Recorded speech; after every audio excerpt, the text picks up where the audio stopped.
Starting in 5 seconds.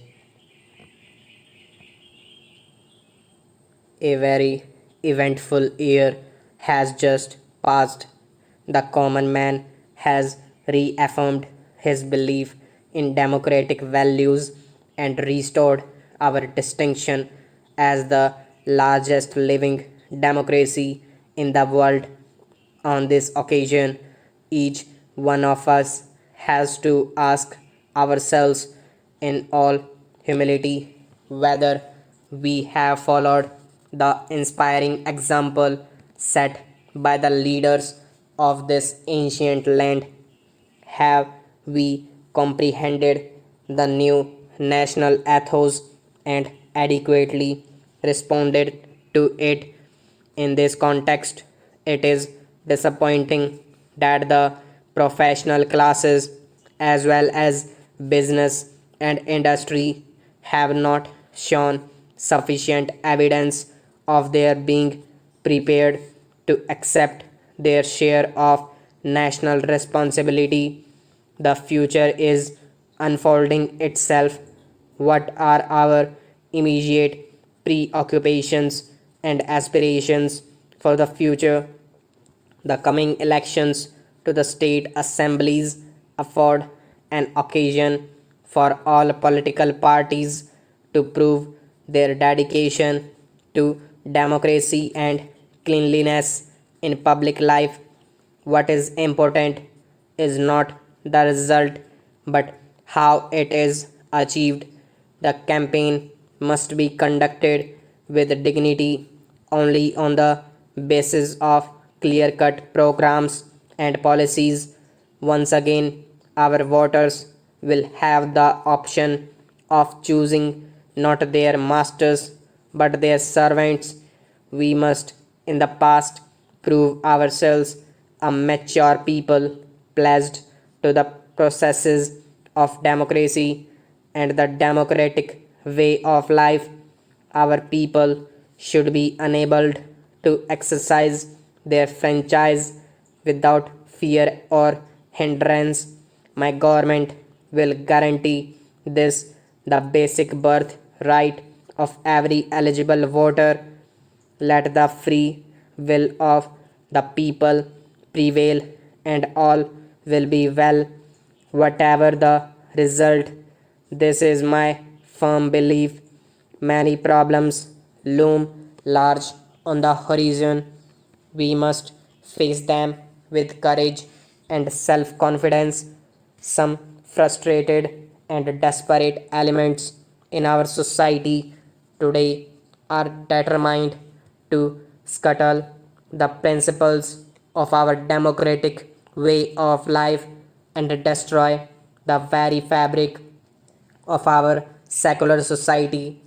While every one of us is entitled to freedom of expression in appropriate forums, no one should be permitted to drag each and every issue to the streets, excite dormant passions, advocate disrespect for law and order, and incite violence.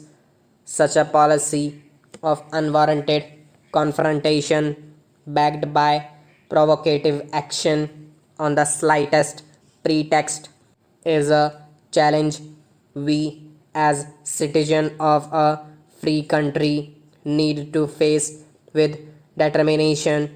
Let not a few misguided and disgruntled sections of society imagine that they can hold the rest of us, the law abiding citizen, to ransom. This will not be allowed. The post emergency climate has been congenial for reconciling fundamental freedoms and open society with egalitarian and social justice. This is the first Republic Day with which my 10th month old government is associated. Let us not judge them hastily. Let us rather take note of what has been achieved. It has resorted to public life the essential attributes of a mature democracy. On the economic front, my government has sought to concretize the Gandhian concept of employment oriented rural development and to bridge the socio economic disparity between the urban and the rural areas. For the first time since independence, our political life is not dominated by one monolithic political party. Today, men of good conscience but with varying shades of political opinion are working together for the good of the nation. This is in itself a great achievement. Let us not isolate and exaggerate honest differences of opinion and unwittingly perhaps undermine the principles of collective responsibility on which good government is based. For once in our history, we stand united as a nation. India is one country and Indians are one people. Let no one underestimate our strength or take us for granted. Our continued progress on the agricultural front and our determination to reach the benefits of plant development to the rural areas and to the economically weaker sections of society will better the quality of life of millions of our countrymen. This requires resolute political will and determined administrative action to our sound and broad based scientific and technological achievements which have been acknowledged all the world over. We have handsomely coupled research and development to take care of the future. Today, we are recognized as one of the 10 most industrially advanced nations in the world. India's very significant manpower contribution to the United Nations pool of technical and administrative talent and experience is matched only by our bilateral technical assistance programs to our friends in Africa, Southeast Asia, West Asia.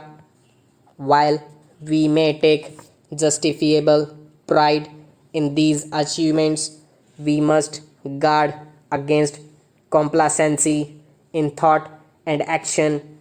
On the other hand, we must forge ahead with hard, dedicated work and the determination to succeed, not only as recent traumatic experience is fortunate to have firm, dynamic political leadership. The younger generation would join the various services which compose the broad spectrum of the administration are idealistic, motivated, and have the capacity for hard work. Let us forge out of these qualities a result oriented instruments to implement our plans for the future and to build the India of our dreams now onwards. Stop.